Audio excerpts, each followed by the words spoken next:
ओमज्ञानतिमिरन्दस्य ज्ञानाञ्जनशलाकया चक्षुरुन्मिलितं येन तस्मै श्रीगुरवे नमः। श्रीचैतन्यमनोभीष्टं स्थापितं येन भूतले स्वयं रूप कदा मह्यं ददाति स्वपदान्तिकं। वन्देऽहं श्रीगुरो श्रीयुतः पदकमलं श्रीगुरोन् वैष्णवांश्च श्रीरूपं साग्रजातां सहगना रघुनाथान्वितं तं सजीवं साद्वैतं सावधूतं परिजनासहितं कृष्णचैतन्यदेवं श्रीराधा कृष्णपादान् सहगना ललिता श्रीविशाखान्वितंश्च। नमो ॐ विष्णुपादाय कृष्णप्रेष्ठाय भूतले श्रीमते भक्तिवेदान्त स्वामी इति नामिने। नमस्ते सरस्वती देवे गौरवाणी प्रचारिणे निर्विशेष शून्यवादी पाश्चात्यदेशतारिणे। वञ्चाकल्पतरुभ्यश्च कृपा सिन्धुभ्येव च पतितानां पावनेभ्यो वैष्णवेभ्यो नमो नमः। जय श्री कृष्ण चैतन्य प्रभु नित्यानंद श्री अद्वैत गदाधर श्रीवासादि गौर भक्तवृंद। हरे कृष्णा कृष्णा कृष्णा हरे हरे, हरे राम राम राम हरे हरे। हरे कृष्ण। टेक्स्ट 22। मृगेन्द्र इव विक्रांतो निषेव्यो हिमवानिव तितिक्षुर्वसुदेवासो सहिष्णु पितराविव। This child will be as strong as a lion, as worthy a shelter as the Himalayan mountains. He will be forbearing like the earth and as tolerant as his parents.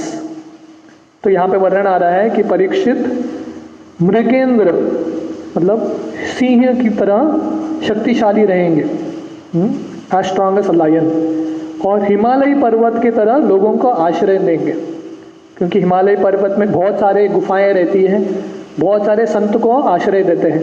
तो वैसे परीक्षित महाराज अनेक सारे लोगों को आश्रय देंगे। He will be forbearing like the earth, तो उनके अंदर तितिक्षा धरती के समान टॉलरेट करेंगे, forbearing, and as tolerant as his parents, और कैसे उनके माता पिता और उनके पूर्वज ने सहन किया था। स्पेशली पांडवों का आप जिंदगी देखेंगे, पूरा पांडव का जिंदगी सहन करते रहे अलग अलग कष्टों को। तो यहाँ पे वर्णन आ रहा है परीक्षित भी अलग अलग कष्टों को सहन करेंगे। Purport. One is compared to the lion when one is very strong in chasing an enemy. तो प्रभुपाद बोल रहे हैं किसी का तुलना सिंह से होता है अगर वो शत्रु के पीछे भाग के शत्रु को पकड़ने के लिए उसके पास शक्ति है तो। One should be a lamb at home and a lion at chase.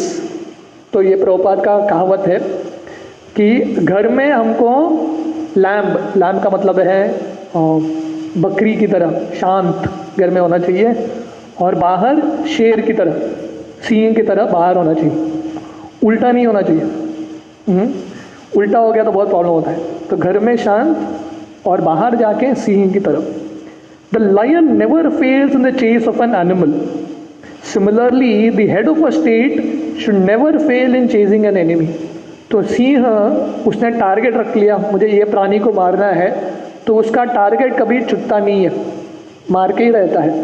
तो वैसे ही जो राजा है, जो नेता है, राज्य को चला रहा है, जो असुर हैं और जो लोग गलत कार्य करते हैं, इन लोगों को पकड़ के उनको दंड देना चाहिए, राजा का कर्तव्य है। The Himalaya mountains are famous for all richness. तो हिमालय पर्वत जितने भी ऐश्वर्य है उन सब ऐश्वर्यों से भरे हैं। There are innumerable caves to live in numberless trees of good fruits to eat, good springs to drink water from, and profuse drugs and minerals to cure diseases.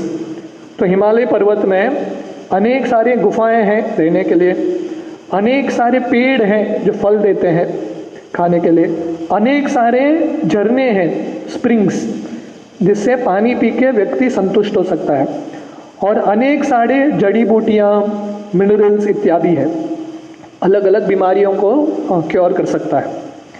Any man who is not materially prosperous can take shelter of these great mountains and he will be provided with everything required.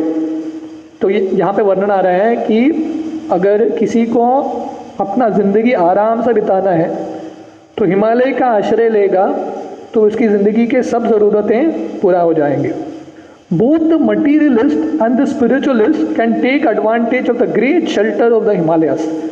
तो हिमालय पर्वत सबको आश्रय देते हैं, इसलिए भौतिक है कि आध्यात्मिक है, हर कोई हिमालय का आश्रय ले सकता है. आजकल वो ड्रिंकिंग वाटर आता ना, हिमालयन करके एक ड्रिंकिंग वाटर आता है, वो 1 लीटर का पानी 400-500 रुपये है. वो पानी कहाँ से मिलता है? सीधा हिमालय से झरने से भरते हैं.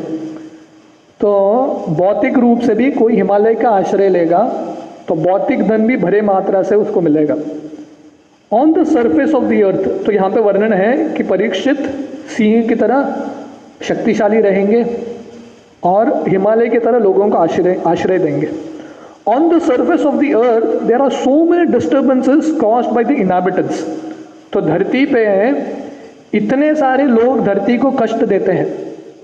In the modern age people have begun to denote atomic weapons on the surface of the earth, and still the earth is forbearing to the inhabitants like a mother excuses a little child.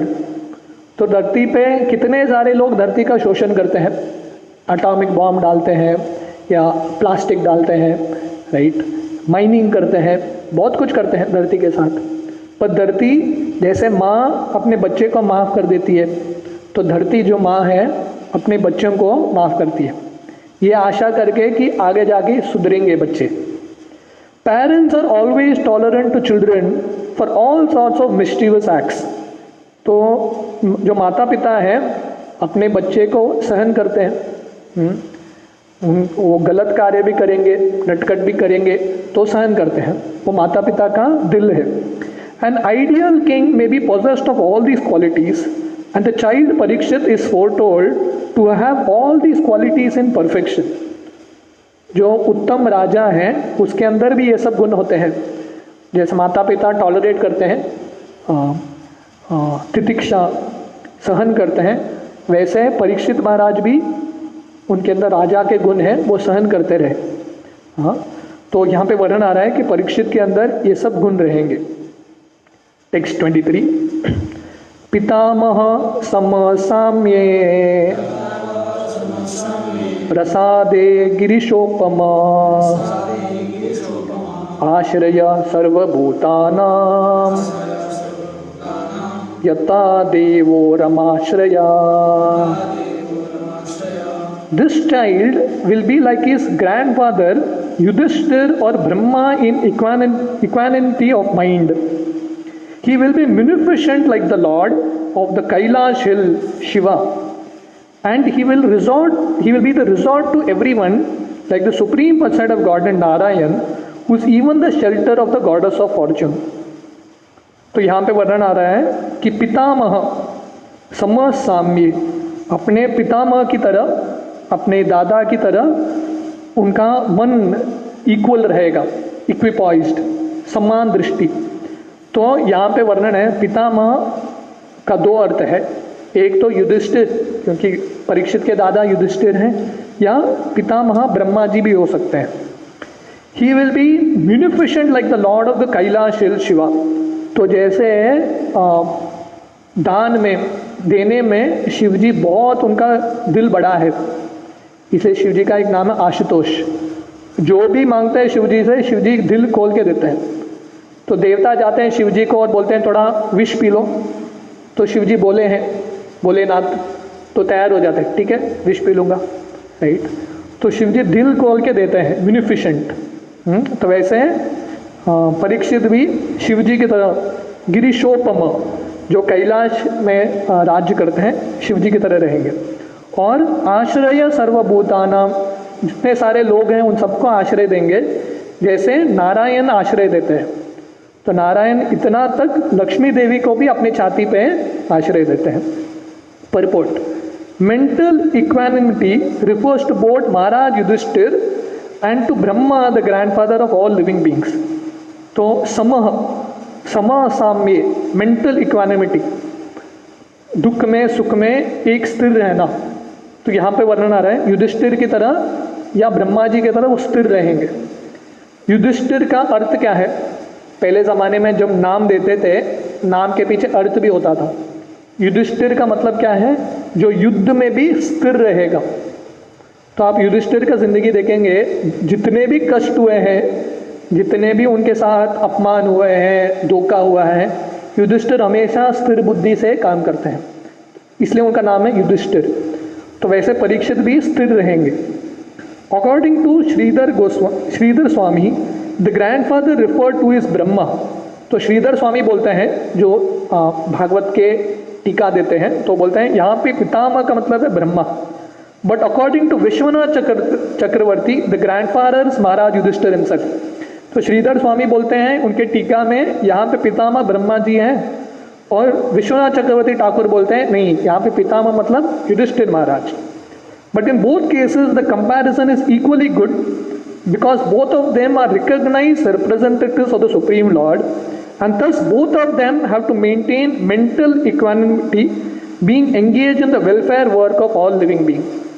तो प्रभुपाद बोल रहे हैं अगर युधिष्ठिर रहेंगे या ब्रह्मा जी रहेंगे, दोनों का तुलना यहाँ पे बराबर है, क्योंकि दोनों भगवान के महान भक्त हैं और दोनों अपने कार्य में लोगों का हित करते हुए उनको समान भावना से देखना पड़ रहा है। Any responsible executive agent at the top of administration has to tolerate different types of onslaughts from the very person whom he works for. तो ये बहुत इम्पॉर्टेंट है कि राजा बनना, लीडर बनना इतना आसान नहीं है। क्यों? क्योंकि आप जिसके लिए काम कर रहे हैं वही लोग आपको गाली देंगे, है कि नहीं? जैसे भगवान राम, उनसे ज़्यादा श्रेष्ठ राजा कौन हो सकता है? फर्स्ट क्लास मर्यादा पुरुषोत्तम। पर उनकी निंदा किसने की? उनके राज्य के अलग अलग लोग राम की निंदा कर रहे थे। देखो, सीता के साथ रह रहे हैं, जो सीता रावण के घर में 1 साल रुक के आई, तो इसलिए राम को, सीता को वनवास भेजना पड़े। तो बाहर के लोग ये चर्चा नहीं कर रहे हैं, जिनके लिए राम ने जिंदगी दिया वही लोग राम को गाली दे रहे हैं। इसलिए प्रभुपाद बोल रहे हैं एग्जीक्यूटिव हेड, टॉप एडमिनिस्ट्रेटर बनना इतना आसान नहीं है, राइट? बहुत गाली सुनने को मिलेगा, और वो भी जिस लोगों के लिए आप जान दे रहे हैं वही लोग गाली देंगे। तो प्रभुपाद यहाँ पे उदाहरण देते हैं। Brahma ji was criticized even by the gopis, the highest professional devotees of the Lord. तो ब्रह्मा जी इतना निस्वार्थ रूप से सृष्टि का निर्माण कर रहे हैं, बट ब्रह्मा जी को इतना गाली मिलता है कि ब्रह्मा जी को गोपियां भी, जो भगवान के महान भक्त हैं, ब्रह्मा जी पे दोष देखते हैं कि आपने गलत किया। The gopis were dissatisfied with the particular work of Brahma ji because lord Brahma is the creator of this particular universe created eyelids which obstructed their seeing of lord Krishna. तो गोपियों का निंदा अलग स्तर पे था। तो गोपियों जो है ब्रह्मा जी को की निंदा कर रहे थे, क्योंकि ब्रह्मा जी ने सृष्टि का निर्माण करते हुए आंखों के सामने ये पलकें दी हैं, और उसके वजह से वो कृष्ण को देख नहीं पा रहे। तो प्रभुपाद कहने का मतलब है कि आप कोई भी रहेंगे, युधिष्ठिर रहेंगे कि ब्रह्मा रहेंगे कि राम रहेंगे, निंदा करने वाले लोग हैं। कृष्ण को भी लोगों ने छोड़ा नहीं। हाँ, हम जानते हैं वो समंतक मणि का कहानी आती है, तो लोगों को लग रहा था कृष्ण ने मणि को चुरा के लेके गए, तो कृष्ण को भी अपने आप को साबित करना पड़ा, राइट? तो दोष देखने वाले बहुत हैं। They could not tolerate a moment's blinking of the eyes, for it kept them from seeing their beloved Lord Krishna. तो गोपियाँ ब्रह्मा जी पे कलंक लगाते हैं और ब्रह्मा जी को की निंदा करते हैं कि उन्होंने पलकें दी, क्योंकि उसके वजह से वो कृष्ण को देख नहीं पा रहे थे। तो गोपियों का इतना प्रेम था, वो एक क्षण के लिए भी कृष्ण को देखे बिना रह नहीं सकते। 1 मिनट में कितने बार पलके बंद होते हैं हम गिनती भी नहीं कर सकते, हमको समझ में भी नहीं आता पलके बंद हो रहे हैं करके, पर गोपियों को समझ में आ रहा था। उनको लग रहा था वो छोटे छोटे क्षण भी कृष्ण के विरह से हम रह नहीं सकते। So what to speak of others who are naturally very critical of every action of a responsible man. तो अगर गोपियाँ ब्रह्मा जी को की निंदा कर रहे हैं, ब्रह्मा जी में गलती दोष ढूंढ रहे हैं, तो प्रभुपाद बोल रहे हैं हम सबका क्या कहना, हम लीडर बनेंगे तो नेचुरली लोग दोष ढूंढेंगे, नेचुरली लोग निंदा करेंगे। आप अच्छा भी करो लोग गाली मार के ही जाएंगे। हाँ, similarly Maharaj Yudhishthir had to cross over many difficult situations created by his enemies and he proved to be the most perfect maintainer of mental equanimity in all critical circumstances। तो वैसे युधिष्ठिर महाराज को अनेक सारे विपदाओं से गुजरना पड़ा। युधिष्ठिर महाराज जो अजात शत्रु है, जिनके शत्रु का जन्म नहीं हुआ, ऐसे व्यक्ति के भी शत्रु थे। हाँ, तो अनेक सारे कष्टों के द्वारा गुजरना पड़ा, पर युधिष्ठिर महाराज और ब्रह्मा जी दोनों स्थिर बुद्धि से काम करते हैं। तो लीडर बनना है तो सहन करना पड़ेगा, और लोगों की निंदा को सहन करते हुए, डाइजेस्ट करते हुए आगे बढ़ना पड़ेगा। Therefore, the example of both grandfathers for maintaining equanimity of mind is quite fitting। तो इसलिए दोनों पितामह ब्रह्मा जी और युधिष्ठिर का एग्जाम्पल बहुत सही है। हाँ, सही एग्जाम्पल है, सही उदाहरण है, क्योंकि दोनों इक्वानिमिटी मतलब स्थिर बुद्धि से काम कर रहे थे। Lord Shiva is a celebrated demigod who awards gifts to beggars. तो प्रभुपाद बोल रहे हैं शिव जी देवता है, महादेव है, और उनका खासियत क्या है, भिक्षुक को दान देते हैं। जो भी उनके दरवाजे पे खटखटाता है खाली हाथ कभी जाता नहीं है, जो भी मांगते हैं शिव जी दे देते हैं। अपना घर भी दे देंगे, स्वयं पेड़ के नीचे बैठेंगे, पर किसी को खाली हाथ नहीं भेजेंगे। इसलिए लोगों का लाइन लगता है शिव जी के पास। हाँ, और वो भी बहुत जल्दी प्रसन्न हो जाते हैं। His name is therefore Ashutosh, और one who is pleased very easily। तो इसलिए शिव जी का नाम है आशुतोष, बहुत जल्दी प्रसन्न हो जाते हैं। He is also called Bhutanath, or the Lord of the common folk, who are mainly attached to him because of the munificent gifts, even without consideration of the after effects। तो शिव जी का और एक नाम है भूतनाथ। भूत का मतलब है लोग, जीव को भूत बोलते हैं। तो लोगों के जो सामान्य लोग हैं उनके नाथ हैं। क्यों? क्योंकि जो भी लोग शिव जी के पास जाके वर मांगता है, भेंट मांगता है, शिव जी दिल खोल के दे देते हैं। पर ये जो लोग मांग रहे हैं वर को, वो सोचते नहीं है कि मेरे लिए सही है कि नहीं, दिमाग नहीं है। तुरंत शिव जी के पास जाते हैं और शिव जी दे देते हैं। तो शिव जी भी विचार नहीं करते हैं इनके लिए सही है कि नहीं, और वो लोग भी विचार नहीं करते। Ravan was very attached to lord Shiva, and by easily pleasing him, Ravan became so powerful that he wanted to challenge the authority of Lord Ram। तो रावण भी शिव जी का महान भक्त था। तो रावण उसके 10-20 हाथ से जब डमरू बजाता था, शिव जी स्वयं नृत्य करते थे। तो रावण बहुत महान भक्त था शिव जी का। पर रावण इतना शक्तिशाली बन गया, उसको इतना घमंड था कि शिव जी मेरे रक्षा करेंगे। वो भगवान राम के सामने सीधा चैलेंज करता है, उनसे शत्रुता मोड़ लेता है। Of course Ravan was never help by lord Shiva when he fought with Ram the supreme person of godhead and the Lord of lord Shiva. तो प्रभुपाद बोल रहे हैं कि हालांकि बाहरी दृष्टिकोण से लगता है कि शिव जी रावण पे बहुत प्रसन्न थे, पर जब रावण राम के साथ झगड़ा करता है, राम कौन है, शिव जी के भी स्वामी हैं, तब शिव जी आते नहीं है बचाने के लिए। To Vrikasura the Lord Shiva awarded a benediction which was not only awkward but also disturbing. तो और एक राक्षस है जिनका नाम है वृक्रासुर। तो वृक्रासुर की कहानी आती है कि एक बार वृक्रासुर वो शिव जी का बहुत आराधना करता है, और शिव जी प्रसन्न हो जाते हैं और बोलते हैं क्या वर चाहिए। ये मांगता है कि मुझे वर चाहिए जिसके सर पे मैं हाथ रखूं उसका सर टूटना चाहिए लाखों टुकड़े होके। तो शिव जी बोलते हैं ठीक है तथास्तु। तो वर मिलने के बाद ये शिव जी के पीछे ही भागता है शिव जी के सर पे हाथ रखने के लिए, क्योंकि उसको पार्वती चाहिए था। तो शिव जी इतने फंस जाते हैं, शिव जी विष्णु के पास जाते हैं और विष्णु एक छोटे बालक के रूप में आते हैं और वृत्रासुर को बोलते हैं शिव जी पे भरोसा मत करो, उनका जो वर है उसका गारंटी नहीं है, एक बार टेस्ट करो। बोलते टेस्ट कैसे करूं? बोलता है तेरे सर पे हाथ रख के देख थोड़ा गर्मी महसूस हो रहा है क्या। तो उसके सर पे हाथ रखता है और वो मर जाता है। तो ऐसे ही शिव जी भोलेनाथ वर तो दे देते हैं, सोचते नहीं है उसका कॉन्सिक्वेंस क्या है। To Vritrasur, Lord Shiva awarded a benediction which was not only awkward but also disturbing. Vritrasur became empowered and by the grace of Lord Shiva to vanish anyone's head simply by touching it. तो वृत्रासुर को ये शक्ति मिलता है शिव जी के कृपा से, जिसके सर पे हाथ रखेगा वो आदमी मर जाएगा। Although he was awarded by Lord Shiva, the cunning fellow wanted to make an experiment of the power by touching the head of Lord Shiva. तो ये असुर है, जिससे वर मांगते हैं उनको ही मारने का प्रयास करते हैं। हाँ, तो प्रभुपाद बोलते हैं कनिंग फेलो। कनिंग फेलो का मतलब है बहुत चतुर है ये असुर। तो शिव जी के पीछे भागता है।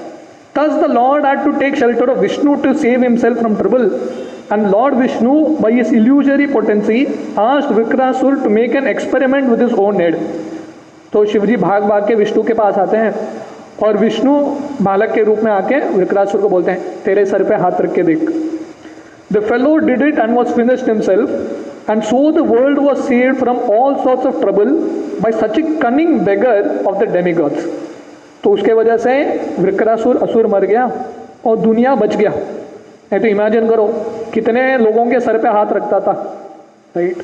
The excellent point is that Lord Shiva never denies anyone any sort of gift. पर यहाँ पे पॉइंट क्या है कि शिव जी इतने महान है, कोई भी उनके पास आएगा वर मांगने के लिए शिव जी दे देते हैं। He is therefore the most generous, although sometimes some kind of mistake is made. तो इसलिए शिव जी उनका दिल बहुत बड़ा है।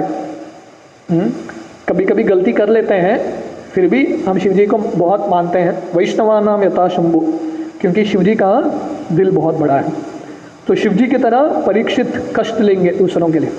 तो शिव जी का जिंदगी, जब देवता जाते हैं समुद्र मंथन के समय और शिव जी को बोलते हैं वो विष पी लो, शिव जी बहुत खुशी से विष पी लेते हैं, क्योंकि ये वैष्णव का मूड रहता है। प्रभुपाद समझाते हैं पर दुख दुखी, दूसरों के दुख को कम करने के लिए स्वयं दुख सहने के लिए तैयार है।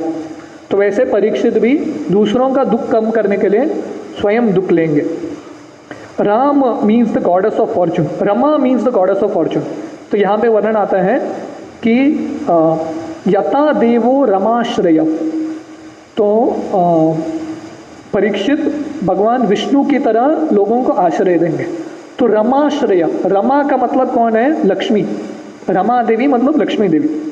And her shelter is Lord Vishnu. और लक्ष्मी किसका आश्रय लेती है? विष्णु का। जब समुद्र मंथन के लीला के समय अलग अलग भेंट आते हैं वो मंथन से, राइट, हम जानते हैं कि ऐरावत आता है, उच्च श्रवा वो घोड़ा आता है, तो उसमें से रमा देवी भी आती है, लक्ष्मी जी, और हाथ में हार लेके आती है। किसी को हार पहनाना है उसको, हाँ, किसी को शादी करना है, तो सब देवता लाइन लगते हैं। हर किसी को लग रहा है लक्ष्मी मुझे हार पहनाएगी। लक्ष्मी सीधा जाती है और विष्णु को हार पहनाती है, क्योंकि वो हमेशा विष्णु के आश्रित रहती है। Lord Vishnu is the maintainer of all living beings.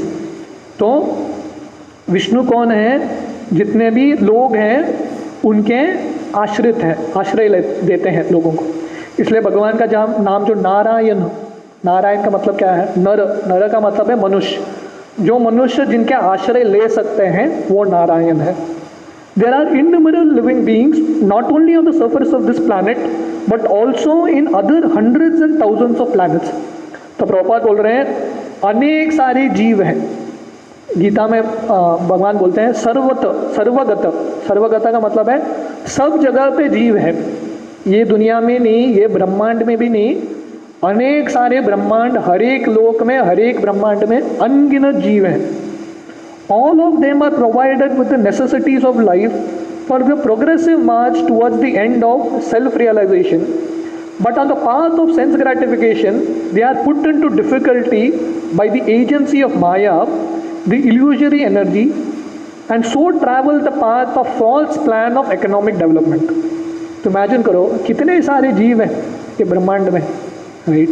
मनुष्यों का ही संख्या इतना है, चींटियों का संख्या कितना रहेगा, गिनती नहीं कर सकते कितना चींटी है, कितना इंसेक्ट्स है, कितना पेड़ है, कितने हाथी हैं, घोड़े हैं, गिनती नहीं है. और ये छोटा धरती है. तो चैतन्य चरितामृत में वर्णन आता है कि हमारा जो ब्रह्मांड है सबसे छोटा ब्रह्मांड है. तो कितने सारे ब्रह्मांड है. राई का दाना देखा आपने, मस्टर्ड सीड, चौंक लगाते हैं मस्टर्ड सीड, एक भोरी भर के राई का दाना रहेगा. गिनती कर सकते हैं क्या कोई? भोरी भर के कितना राई का दाना है. इतने सारे ब्रह्मांड है. हमको ये ब्रह्मांड में जीव कितने हैं उसका गिनती नहीं है. इमेजिन करो कितने सारे ब्रह्मांड है और कितने सारे जीव हैं, और इन सब का पालन कौन कर रहा है? विष्णु, कृष्ण ही कर रहे हैं. तो कृष्ण कितने महान रहेंगे, हाउ ग्रेट कृष्णा इज. तो प्रभुपाद यहाँ पे बोल रहे हैं भगवान एक्चुअली इन सबका पालन कर रहे हैं, हर एक जीव का पालन कर रहे हैं, ताकि हर एक जीव आध्यात्मिक ओर जा सके और साक्षात्कार पा सके. पर जब जीव वो छोड़ के इंद्रिय भोग के मार्ग में लगता है तो उसको उसके पथ पे बहुत सारे विपदा कष्ट आती है. Such economic development is never successful because it is illusory. तो इसलिए जितना सारा धन पाएंगे, हर एक का लक्ष्य क्या है? अपना तिजोरी भरना है, अपना बैंक बैलेंस बढ़ाना है. कितने भी सारे धन इकट्ठा करेंगे, कुछ न कुछ आएगा और धन हाथ से निकल जाएगा. वो नोटबंदी हुआ था, जिनके पास काला धन था सब चला गया, राइट? तो अभी भी जिनके पास बहुत रईस थे, अभी ये कोरोना वायरस की वजह से इतना इकोनॉमिक डाउन हुआ है, लोगों का बोल ही नहीं सकते. तो लोग धन चाहते हैं, पर जब धन भगवान की सेवा के बिना मिलता है तो ये धन मायावी रहता है. एक्चुअली साथ में ऐसा लगता है हमारे पास धन है, पर ये धन रुकने वाला नहीं है. These men are always after the mercy of the illusory goddess of fortune, but they do not know that the goddess of fortune can live only under the protection of Vishnu. तो ये सब लोग लक्ष्मी चाहते हैं, पर इनको पता नहीं जो लक्ष्मी उनके पास है वो मायावी लक्ष्मी है. क्योंकि जो असली लक्ष्मी है विष्णु के पास ही रहती है, विष्णु को कभी छोड़ती नहीं है. रावण सीता को, जो लक्ष्मी देवी है, अपहरण करके लेके गया लंका में, पर उसको ये पता नहीं था वो असली सीता नहीं थी, वो नकली सीता, मायावी सीता थी, राइट? तो इसलिए जो धन विष्णु के सेवा के बिना हमको मिलता है, ये धन लक्ष्मी नहीं है, ये धन मायावी लक्ष्मी है. Without Vishnu the goddess of Fortune is an illusion. Vishnu के बिना लक्ष्मी ब्रह्म है, माया है. ऐसी लक्ष्मी है ही नहीं, राइट? तो लक्ष्मी मतलब वहाँ पे विष्णु होने ही चाहिए. We should therefore seek the protection of Vishnu instead of directly seeking the protection of goddess of fortune. इसलिए प्रभुपाद बोल रहे हैं हमको लक्ष्मी का आश्रय लेने से बजाय विष्णु का आश्रय लेना चाहिए. और विष्णु कौन है? रमाश्रय, जो लक्ष्मी देवी को आश्रय देते हैं. इसलिए अगर कोई बुद्धिमान है तो विष्णु का आश्रय लेगा और लक्ष्मी अपने आप आएगी. पर कोई लक्ष्मी का आश्रय लेगा, लक्ष्मी भी नहीं मिलेगी, विष्णु भी नहीं मिलेगी, कुछ नहीं मिलेगा, खाली हाथ वापस आना पड़ेगा. Only Vishnu and the devotees of Vishnu can give protection to all. And because Maharaj Parikshit was himself protected by Vishnu, it was quite possible for him to give complete protection to all who wanted to live under his rule. तो प्रभुपाद बोल रहे हैं conclusion है कि सिर्फ विष्णु और विष्णु के भक्त लोगों का आश्रय दे सकते हैं. जैसे विष्णु अनेक सारे लोगों को लक्ष्मी का आश्रय देते हैं, वैसे विष्णु और विष्णु के भक्त लोगों का आश्रय दे सकते हैं. और क्योंकि महाराज परीक्षित ने विष्णु का आश्रय लिया था, विष्णु के शरण में थे, इसलिए अनेक सारे लोगों को वो शरण दे सकते हैं। तो इस तरह से यहाँ पे ब्राह्मण बोल रहे हैं कि ये जो बच्चा है परीक्षित अपने पितामह, अपने दादाजी युधिष्ठिर और ब्रह्मा की तरह स्थिर बुद्धि का रहेगा, और शिव जी की तरह उसका दिल बहुत बड़ा रहेगा दान देने का, और विष्णु की तरह लोगों को आश्रय देगा। तो हम टेक्स्ट 24 से आज शाम को देखेंगे। हरे कृष्ण।